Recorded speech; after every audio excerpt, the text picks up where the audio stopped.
Olá, tudo bem? Sejam bem-vindos a mais uma videoaula de língua portuguesa. Nós já nos conhecemos, eu sou a professora Joyce e nós vamos continuar o estudo do material 5. Lembre-se que nós estamos estudando esse material.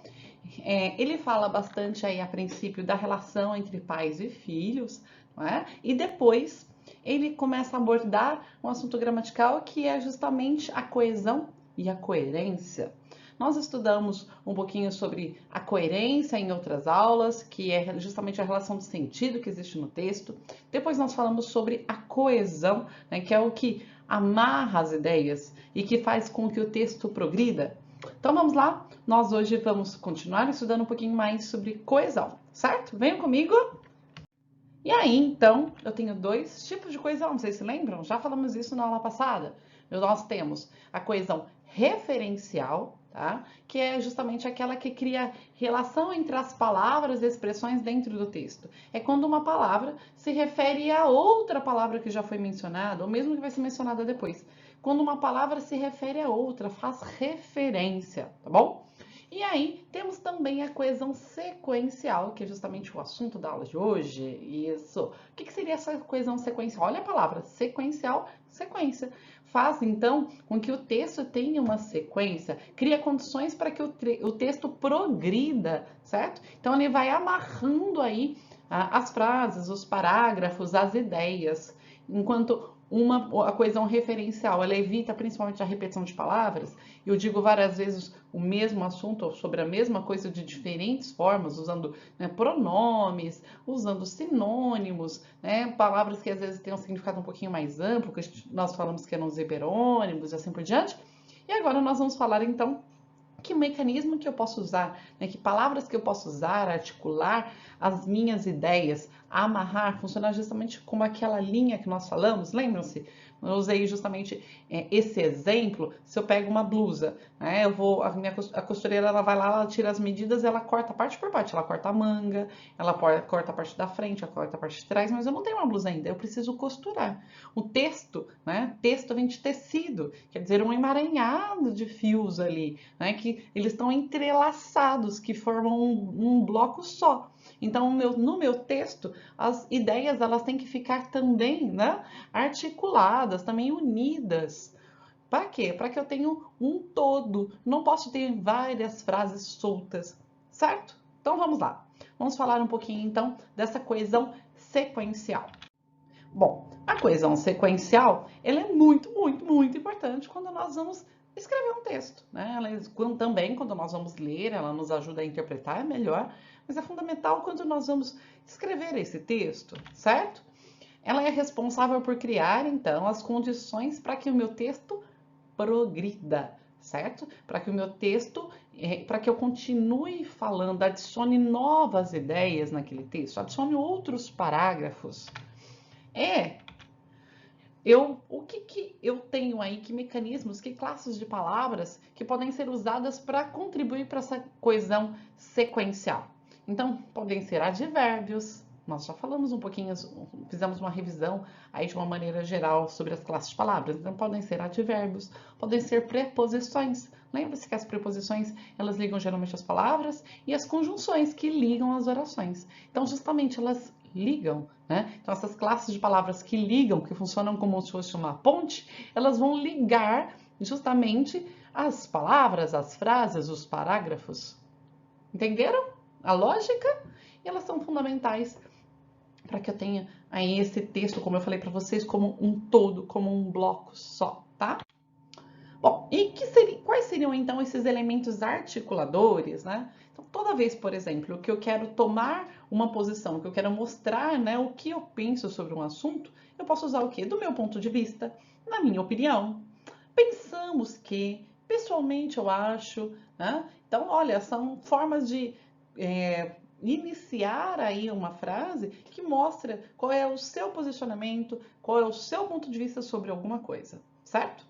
Quando eu quero mostrar certeza, como que eu começo a minha frase? Então, sem dúvida, está claro que, com certeza, é indiscutível. Então eu quero mostrar, eu quero fazer uma afirmação e mostrar que aquilo é verdade, que eu tenho certeza sobre aquilo. E eu posso começar dessa forma, né? É indiscutível que nós estamos passando por um problema mundial com casos de Covid-19, né?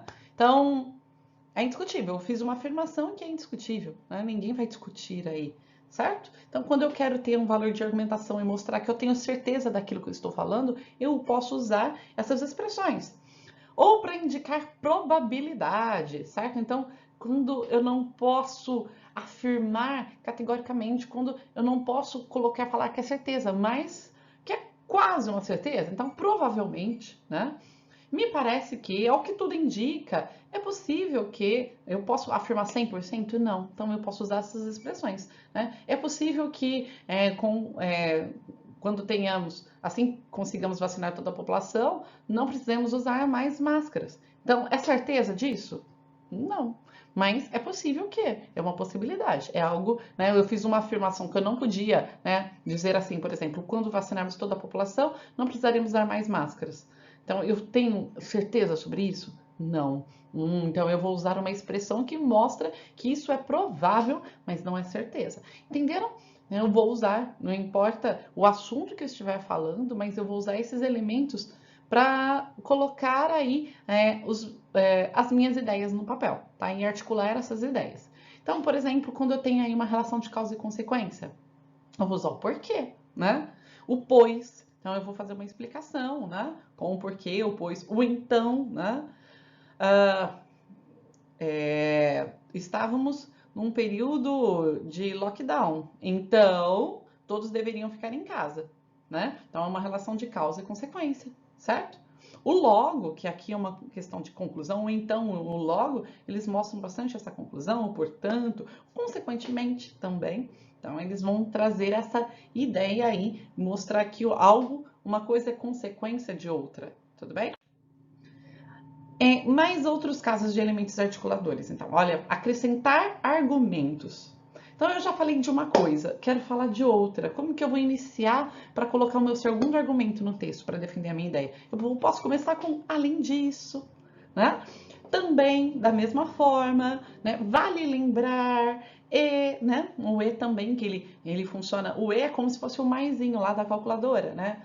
Eu cheguei e sentei. Então, esse e ele é como se eu estivesse adicionando coisas que foram feitas, certo? Indicar uma restrição, né? Como assim indicar uma restrição? Mostrar que existe aí um contraste, uma oposição de ideias. Então, quando eu uso o mas, por exemplo, ele é um bom aluno, mas falta muito. São coisas que não combinam, certo? Por quê? Porque o bom aluno, ele vai todos os dias à aula. Quando eu falo que ele é um bom aluno, mas falta muito, são coisas que não batem, não combinam, né? Da mesma forma, o porém, que tem o mesmo sentido, o todavia, o contudo, o entretanto. E aí eu vou ter o apesar de, né? O apesar dele também tem mais ou menos o mesmo valor de contraste, mas o apesar dele tem mais o sentido do embora. Então, apesar de estarmos, né, num período de pandemia, muitas pessoas ainda não usam máscara, certo? Então, eu coloquei aí um argumento, né? Mas que infelizmente ele não, embora ele fosse o mais importante, né? Estamos numa pandemia, todos deveriam usar máscara, mas infelizmente isso não acontece. Então, eu mostro duas coisas que são opostas, que são contrárias, certinho? Organizar argumentos. Então, quando eu quero mostrar aí uma sequência, então eu vou começar, por exemplo, inicialmente, primeiramente, né? E depois, vou colocar o segundo argumento. Em segundo lugar, né? Por um lado, por outro lado, quando eu quero mostrar duas coisas que são contrárias, às vezes, por um lado acontece isso assim, sim, por outro lado acontece isso assim, assado. Então, são formas também de organizar os meus argumentos, de direcionar o meu leitor para mostrar qual o caminho que eu estou percorrendo, certo? Para preparar uma conclusão. Então, quando eu estou lá no final do meu texto, eu quero, né, finalizar a minha ideia, eu vou falar assim, né, finalmente, para finalizar, por fim, concluindo, enfim, em resumo, né? Então, dessa forma, né, podemos observar, portanto, também eu posso colocar aqui, né? Então, são todos elementos aí que eu posso usar para colocar a minha conclusão sobre aquilo que eu estou dizendo. Olha que interessante, são só esses os elementos articuladores? De jeito nenhum, eu tenho muitos outros elementos articuladores. Aqui são alguns exemplos para que vocês vejam e às vezes vocês usem esse material e quando vocês forem escrever, né? Observem esses elementos. Eu quero colocar, qual dessas expressões aqui que eu posso colocar para adicionar um argumento? Ah, sei, eu acrescento argumento, vou usar isso. Ai, e aqui, nossa, eu já usei por quê? Nossa, puxa, eu posso trocar por um pois. Entenderam? Então, vocês têm aí vários recursos, vocês podem consultar, verificar, observar nos textos que vocês leem, principalmente textos argumentativos, o quanto que esses elementos articuladores são fundamentais, tá bom? Eles ajudam muito na compreensão do texto e também a produzir um texto de qualidade. Bom, olha, observem aqui, né? Os filhos são como as pipas. Você ensinará a voar, mas não voaram o teu voo. Ensinará a sonhar, mas não sonharão o teu sonho. Né? Ensinará a viver, mas não viverão a tua vida. Porém, em cada voo, em cada sonho, em cada período de suas vidas, permanecerão para sempre os rastros de teus ensinamentos. Olha que lindo, né? Os filhos são como pipas. A gente tenta ensinar tudo para eles, mas não é exatamente do jeito que a gente vai ensinar que eles vão fazer. Eles vão ter o seu próprio caminho, né? E aí, eu tenho várias palavras que estão negritadas. Olha, o mas. Você ensinará a voar, né? Então vou fazer uma coisa, mas não vai acontecer aquilo. Mostra justamente essa oposição, né? Tem várias vezes. Ensinará a viver, mas não viverão a tua vida. Então tem o mas, né? Então eu vou ensinar a viver, mas não vai viver exatamente como eu, certo? O porém também tem esse mesmo valor do mas, né? E em cada sonho e em cada período, então, em cada sonho, além disso, em cada período, esse e aqui tem um valor de adição. Ele é uma conjunção aditiva, tá? Enquanto o mas e o porém são conjunções aí que vocês já devem ter estudado em outros anos adversativas, né? Que mostram justamente ideias contrárias. Viram como é interessante? Aqui, nesse caso, estão selecionadas conjunções, mas que são fundamentais para ajudar na compreensão do texto. Eu trouxe aqui para vocês um texto que se chama Pirâmides Norteadas, certo? E esse é um texto bem interessante e eu trouxe com a finalidade de mostrar justamente todos os elementos coesivos que tem nesse texto. Tudo que está ou sublinhado, né, que tem um risquinho embaixo, ou que está grifado, ou que tem alguma coisa negrita, porque ali eu tenho um elemento coesivo. E alguém pode me perguntar assim, puxa, professora, tem tudo isso de elemento coesivo? Tem tudo isso sim de elemento coesivo. Ele é muito rico, um texto bem escrito, olha, ele tem vários elementos coesivos. E adianto mais uma coisa, né? Tudo que está grifado, né? Tudo que tem um tracinho embaixo é porque é um tipo de coesão, a coesão referencial. E tudo que está, então, que tem um tracinho em cima da palavra, tá? É porque ela está riscado, é porque é um outro tipo de coesão, que é justamente a coesão sequencial. Então, estão separados os tipos de coesão para que vocês compreendam bem. E eu preciso da ajuda de vocês. Me ajudem a interpretar corretamente esse texto. Vamos desvendar todos os mecanismos de coesão que tem aí. Vejam então como que se dá essa coesão no texto comigo. Preciso da ajuda de vocês. Vocês me ajudam? Vamos lá então, tá? As pirâmides do Vale do Gizé são as maiores do Egito. Observem esse símbolo aqui, certo? Esse símbolo, ele tem dois nomes. Ele pode se chamar, então, ou é um símbolo de elipse ou de anáfora zero. Como assim, professor? O que é isso, né? Lembra-se do que é elipse? Eu falei para vocês na aula anterior. A elipse é quando eu apago uma palavra. Toda vez que eu escondo, eu apago propositalmente uma palavra, é uma elipse. Então, quer dizer que uma palavra que ela foi apagada. Por que ela foi apagada? Para que, né? Para que não ocorra justamente a repetição da palavra. Então, para que não repita alguma palavra, então essa palavra já foi dita na frase e por isso que o autor apagou essa palavra, tá bom? Esse tipo de recurso também é chamado de anáfora zero, ou seja, não usou nenhuma palavra, mas que se refere, né? Anáfora é quando eu uso, por exemplo, principalmente pronomes, mas ele se refere a uma palavra que eu já disse na frase. Então, quando eu tenho que voltar na frase para encontrar qual que é o referente, coesão referencial, tá? Então, vamos lá. Então, ó, são as maiores do Egito. São as maiores o quê? São as maiores pirâmides. Então, aqui, para não repetir a palavra pirâmides, ele simplesmente apagou, tá? Essas construções enormes é uma expressão que está substituindo uma palavra. Em vez de falar o quê? O que são as construções enormes? São justamente as pirâmides. Olha, mais um recurso para não falar pirâmides, essas construções enormes, tá? Então, novamente, ele faz referência a pirâmides que foi dito na frase anterior, tá? Eram túmulos de faraós. E eram tão grandes, o que eram? Né? Qual é o sujeito desse eram aqui, né? O que eram tão grandes? As pirâmides. Então aqui, novamente uma elipse, né? Novamente um apagamento. Eu tenho aqui aquilo que nós já estudamos em outros anos, né? Um sujeito oculto, um sujeito elíptico, certo? O porquê? Porque ele foi apagado, tá bom? Eram tão grandes porque, aqui é um primeiro outro tipo de coesão sequencial. Esse porquê é uma conjunção que ela vai dar uma explicação, certo? Então, eram tão grandes, uma relação de causa e consequência. Ela vai explicar por que eles, quem é o eles? É um pronome que se refere a outra palavra. Eles precisavam levar todas as suas coisas. Eles, quem eram eles? São as pirâmides? Não, pirâmides é uma palavra feminina, né? São os faraós. Então, qual que é o referente de eles? Faraós, certo? Então, eles precisavam levar todas as suas coisas para o céu. As coisas de quem? Dos faraós. Então, suas é aquilo que pertencia aos faraós. Novamente, isso se refere aos faraós, certo? Então, eles acreditavam que as coisas materiais, né, a riqueza deles, eles levavam junto. Então, eles precisavam de pirâmides muito grandes, tá? Também por motivos religiosos, olha lá o também, adicionando uma informação, né? Dando sequência aí para o texto. Também por motivos religiosos, ou seja, é o único motivo? Não, é mais um motivo, um outro motivo, certo? Os egípcios construíam as pirâmides aqui. Como já está longe, ele disse pirâmides lá, várias linhas para trás, então aqui ele disse as pirâmides, realmente ele reiterou, ele disse com as mesmas palavras, as pirâmides, certo? Então, é proibido repetir uma palavra no texto? Claro que não. Você vai precisar escrever, né? Já que é o assunto do texto, você vai usar a palavra pirâmides várias vezes, mas não pode ser pertinho. Você tem que usar vários outros recursos antes de usar pirâmides de novo. Mas aqui ele mantém o mesmo tema, ele está mantendo o assunto das pirâmides. Certo? Então aqui ele repetiu, mas novamente ele faz referência às pirâmides que ele disse lá atrás. Essas são as mesmas pirâmides, tá?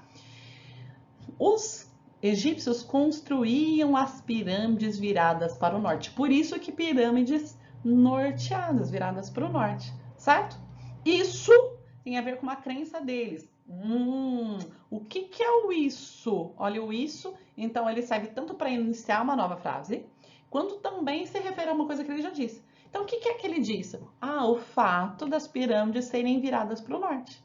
Então, isso se refere a algo que ele disse na frase anterior. Então, ele tem a ver com uma crença. O que é a crença deles? Né? Com uma crença deles. Ele não contou ainda qual é a crença. Ele vai contar depois, tá? E o que é o deles? Quem são eles? Os faraós. Então, isso tem a ver com uma crença dos faraós, certo? Só que em vez de ele vai falar faraó de novo, então ele usa deles. E aí ele vai contar agora qual que é essa crença. Olha, acho que o faraó virava uma estrela depois de morto. Então, eles acreditavam que o faraó ia virar uma estrela quando morresse, né? Mas, lembra uma ideia, mostra aí uma oposição, né? Como, de que forma, eles quem, né?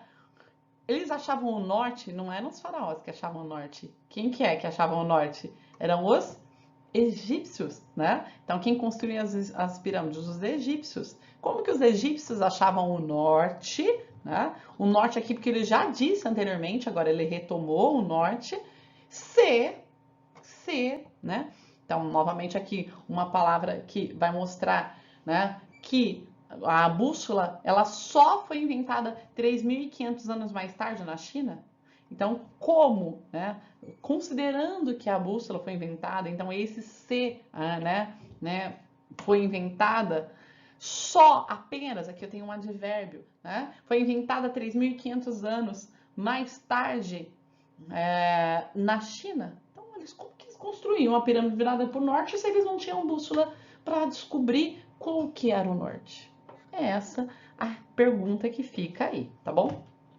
O segredo dos egípcios, Qual que é o segredo dos egípcios? Ele está retomando alguma coisa que ele já disse.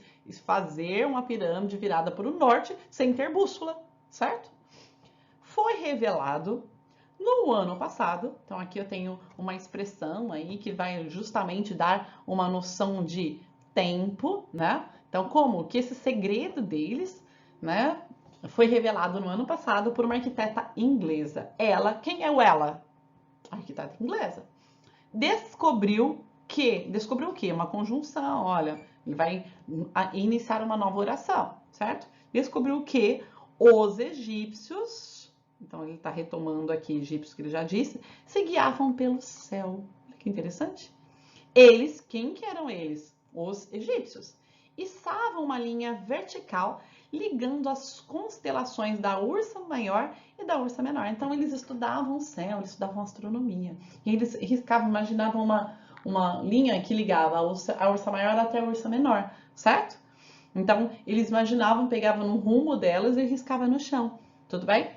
Essa indicava o norte. O que é essa? É uma palavra que ele já disse anterior, né? A linha que eles riscaram. Então, essa linha indicava qual que era o norte, para onde que era o norte.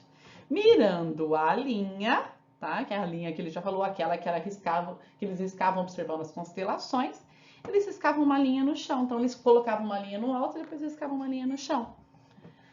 Que, essa linha, né? Esse que marcava a face. Quem que marcava a face? Essa linha, tá? Que é um pronome, né? Que ele retoma justamente a linha, marcava a face zero da pirâmide. E só então começavam a construir. O só e apenas, então, só nesse momento, né? É uma conclusão, aí finalizando, né? Toda a ideia que ele construiu. Quem começavam a construir? Aqui novamente eu tenho um apagamento de qual? Quem começava a construir? Os egípcios. Então, só então, depois que eles descobriam o rumo certinho de onde era o norte, observando aí as constelações, é que eles construíam as pirâmides. Tudo bem? Viram que interessante o tanto de recursos, seja, né, repetindo algumas palavras, mas de uma forma longe, apagando essas palavras, trocando por sinônimos, usando pronomes, né, usando conjunções para dar sequência, usando expressões que localizam essas informações no tempo, no espaço, certo? Tudo isso contribui para essa riqueza de informações e para que tudo seja muito bem amarrado, para que tudo seja muito bem construído, certo? É claro que nós fomos lendo e parando, mas se vocês pararem um pouquinho e lerem agora na sequência, vocês verificarão como que esse texto está super bem escrito, né? E se eu consigo justamente achar quais são os referentes e interpretar, por exemplo, qual o valor por exemplo, quem que é o eles, né? Ou então quem é o isso, a crença deles de quem, ou se eu consigo ver, por exemplo, o que significa o seu, o que significa o também, o que significa o que, né? O então, são todas palavras que ligam as frases, né? Que fazem parte da coesão sequencial e que sentido que elas trazem para o texto.